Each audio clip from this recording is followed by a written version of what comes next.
नमस्कार दोस्तों, स्वागत है आप सभी का आपके अपने यूट्यूब चैनल पे नज़र हर एक शेयर में। तो आज मैं आपको बहुत ही ख़ास चीज़ बताने वाली हूँ और गैस आप कर सकते हैं मे बी, बट गैस कैसे कर पाएंगे, मैंने कुछ हिंट भी नहीं दिया है। सो डोंट वरी, गैस करने की आपको ज़रूरत ही नहीं है। मैं आज बात करने वाली हूँ कि ये जो राकेश झुनझुनवाला जी हैं, जिनको बिग बुल के नाम से जाना जाता है, आप सभी जानते हैं। तो उन्होंने आज इंटरव्यू लिया था, तो उसमें कुछ ऐसे टर्म्स कहे हैं जिनको मैं आप सभी की ओर एनालाइज़ करके लाई हुई हूँ वीडियो के माध्यम से, जो आपके लिए जानना काफ़ी ज़रूरी है। मार्केट से रिलेटेड क्या सारी चीज़ें उन्होंने बताई हैं, क्या चेंजेस होगा मार्केट में, कुछ चेंजेस होगा भी कि नहीं, मार्केट डाउन फ्लो में रहेगा, अप फ्लो में रहेगा। बहुत सारी चीज़ें ऐसी हैं जो उन्होंने बात की हैं। तो आपको एक एक चीज़ें समझाऊँ उससे पहले आप सभी को बताना चाहूँगी कि हम लोग क्वेश्चंस में ये सारी चीज़ें क्लियर करेंगे, ताकि आपको सारी चीज़ें एकदम क्लियर रहें और आपको मार्केट के बारे में सही इन्फॉर्मेशन मिल सके। राकेश झुनझुनवाला जी ने क्या क्या, कई लोगों ने तो इंटरव्यू भी देखा होगा, तो उन्होंने लाइव देख के ही देख लिया होगा कि वो क्या बोलना चाहते हैं। बाकी कुछ चीज़ें कई लोगों को समझ में आई होंगी, कुछ चीज़ें नहीं समझ में आई होंगी। मैं भी अपनी वीडियो के माध्यम से आपको सारी चीज़ें समझाने की पूरी कोशिश करूँगी। होप सो वीडियो आपको अच्छा लगेगा, तो वीडियो को एंड तक ज़रूर देखें आप सभी। इसी के साथ ही आज का हम वीडियो स्टार्ट करते हैं। उससे पहले आप सभी से कहना चाहूँगी, प्लीज़ दोस्तों, अगर आपने अभी तक मेरे चैनल को सब्सक्राइब नहीं किया है, बिना सब्सक्राइब आप देख रहे हैं चैनल की सारी वीडियोस, तो ये गलत बात है ना। तो थोड़ा सा सब्सक्राइब कर सकते हैं आप, तो एक सब्सक्राइब तो बनता है आप सभी की तरफ से।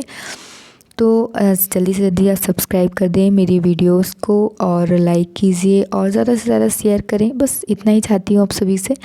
और हाँ, इसी के साथ ही हम वीडियो अब स्टार्ट करते हैं, ठीक है। जी हाँ दोस्तों, तो मैं आपको यहाँ पे निफ्टी का चार्ट ओपन है, तो आप देख पा रहे होंगे कि मार्केट में अभी जो मोमेंटम चल रहा है, जो डाउन ट्रेड चल रहा है, उस पर राकेश झुनझुनवाला जी का क्या कहना है। उनके व्यू मैं उनने जो इंटरव्यू दिया है वही पॉइंट ऑफ व्यू से आपको बताने की कोशिश करूँगी कि राकेश झुनझुनवाला जी का क्या कहना है, वो मार्केट से रिलेटेड क्या चीज़ें ऐसी हैं जो कहना चाहते हैं, ठीक है। तो सबसे पहले तो मैं आपको बताऊं कि उन्होंने टारगेट की अगर मैं बात करूं तो उन्होंने टारगेट दिया है। यू गैस कि क्या टारगेट दिया होगा निफ्टी का, नहीं कर पाएंगे आप गैस, क्योंकि मैं आपको बता दूं, जिन्होंने इंटरव्यू सुना होगा वो तो गैस कर पाएंगे, बट जिन्होंने नहीं सुना है अभी मेरी वीडियोस के माध्यम से वो सारी चीज़ें उनको मालूम चल रही हैं। तो मैं आपको बताऊं कि उन्होंने बैंक निफ्टी का टारगेट की अगर बात करूं तो 100 के मीन्स यू नो व्हाट, 100 के मीन्स 1 लाख टारगेट रखा। घबरा ही मत, ये अभी 1 लाख पे नहीं जाएगा। निफ्टी की अगर मैं बात करूं, Sensex bank Nifty, no, it's Nifty का टारगेट है ये।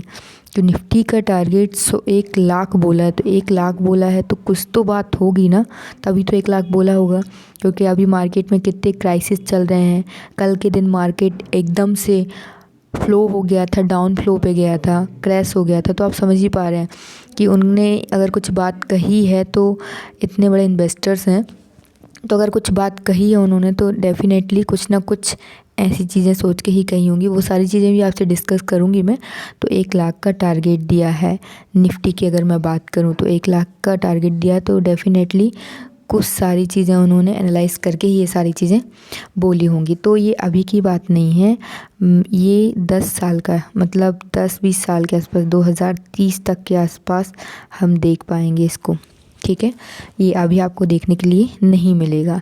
फ्यूचर मार्केट में ये 1 लाख के अबव जाएगा, ऐसा उनका कहना है। अब आगे हम देखते हैं कि मार्केट में अभी जो मोमेंटम चल रहा है, जो ट्रेड चल रहा है, उससे मार्केट के आगे जाने के क्या चांसेस हैं, क्या होने वाला है। और ये पहली बार नहीं हुआ है, 2014 के लिए भी उन्होंने बोला था। 2014 के टाइम उन्होंने बोला था, इसका टारगेट रखा था 1,25,000 का टारगेट था। तो डेफिनेटली वहाँ से उन्होंने रिप्लेस करके अभी जो बीच में कोरोना क्राइसिस आ गए, तो ये सारी चीज़ें पहले से नहीं मालूम था ना कि आने वाली हैं। तो जब से उन्होंने रिप्लेस करके अब 1 लाख का दे दिया है, तो इसको हम रिप्लेस कह सकते हैं। तो ये पहला नहीं है जिस पे इनने टिप्पणी किया है, इससे पहले भी 2014 में ये टिप्पणी कर चुके थे। और सेकंड चीज़ उन्होंने क्या बात की है, तो सेकंड चीज़ अगर मैं आपको बताऊं तो उन्होंने बजट से रिलेटेड चीज़ें कही हैं कि जो बजट आया है इस बार का काफ़ी पॉजिटिव रहा है। बजट से लेके उनको काफ़ी मतलब अगर वो इसको मार्किंग करें तो 10 आउट ऑफ 10 मार्क देंगे, क्योंकि बजट में जो सारी चीज़ें कही गई हैं वो इंडिया की ग्रोथ के लिए हैं। टैक्स से लेकर ऐसी कोई बात नहीं की गई थी बजट में। आप सभी ने देखा बजट आया, मार्केट कितना भागा, निफ्टी 50 कितना भागा, सेंसेक्स 50। तो जो नहीं अभी तक इतिहास में हुआ वो सारी चीज़ें अगर हुई हैं तो डेफ़िनेटली बजट से लेके कोई भी इशूज़ नहीं है। बजट पॉजिटिव रहा। राकेश झुनझुनवाला जी का कहना भी है बजट काफ़ी पॉजिटिव रहा, काफ़ी अच्छा रहा। इन्होंने मार्किंग की है तो 10 आउट ऑफ 10 देंगे वो, क्योंकि बजट ग्रो के लिए था। अगर वो चाहते हैं सारी चीज़ें अगर बजट के हिसाब से जो चीज़ें कही गई हैं तो कहीं ना कहीं इंडिया की ग्रोथ के लिए की गई हैं। ओके जी हाँ, तो ये सारी चीज़ें कही गई, लोगों के व्यूज़ थे। इसमें अगर आप इतना टारगेट दे रहे हैं निफ्टी का तो डेफ़िनेटली कुछ रिस्क फैक्टर मायने रखेंगे इसके लिए, बिकॉज़ मार्केट है तो रिस्क तो है ही। मार्केट कभी भी डाउन अप होता ही रहता है। Nifty bank Nifty 200 300 point up down होते रहते हैं। और अगर हम निवेशकों की बात करें तो मार्केट में हर टाइप के निवेशक इन्वेस्टर्स आपको देखने के लिए मिलेंगे। तो रिस्क फैक्टर भी एक ज़रूरी चीज़ हो जाती है जानना कि रिस्क फैक्टर क्या मायने रखेगा अगर जो टारगेट दिया है उन्होंने। तो राकेश झुनझुनवाला जी का कहना था कि रिस्क फैक्टर बेशक रहेगा, पर रिस्क फैक्टर अगर हम लॉन्ग टर्म की बात करें तो लॉन्ग टर्म जो इन्वेस्टर्स हैं जो लॉन्ग टर्म में इन्वेस्टमेंट करते हैं, इंटरडे में वर्क करते हैं, जो भी वर्क करते हैं, तो उन्होंने बताया कि जो अभी इंडिया और पाकिस्तान का जो चल रहा है उस ये रिस्क फैक्टर एक हो सकता है। मतलब होगा तो बट इसमें डिले हो सकती हैं चीज़ें जो उन्होंने बोली हैं। वो सारी चीज़ें तो डेफ़िनेटली कहीं ना कहीं हमको मार्केट में दिखाई देंगी।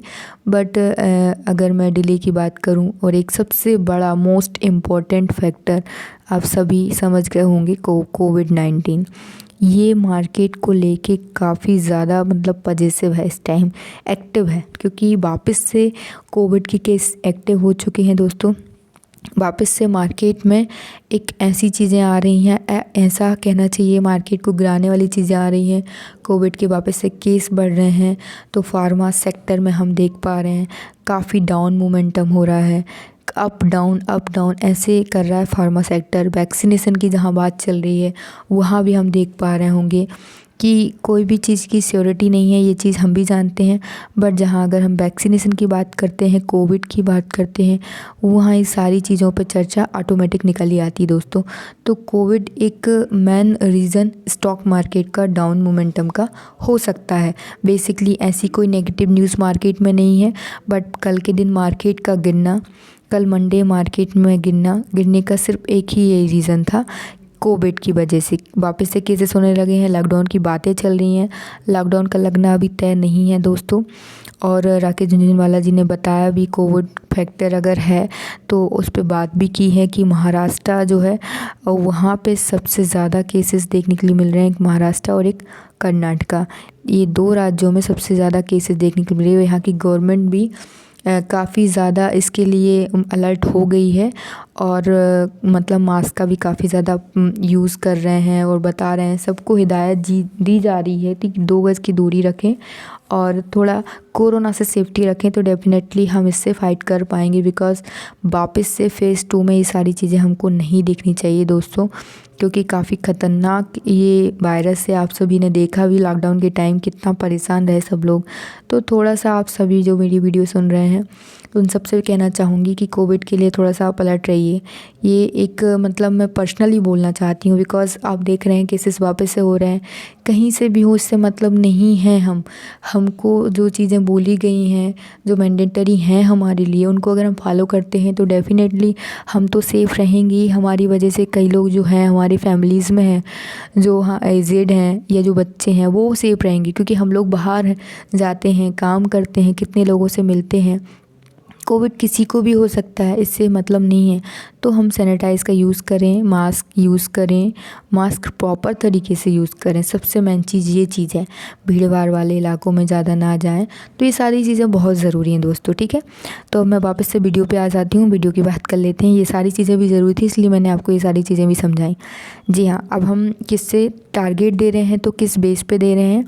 तो टारगेट देने का उनका बेस क्या था, डिसबर्समेंट था उनका बेस था। उन्होंने बताया कि मैं जो टारगेट दे रहा हूँ वो डिसबर्समेंट के बेस पे ये टारगेट दे रहा हूँ। अगर उन्होंने निफ्टी का बोला है कि ये अगर ऊपर जाएगा 2030 तक, तो जो अभी आपने देखा है कि बजट के दौरान भी बात की गई थी पीएसयू बैंक निजीकरण के लिए।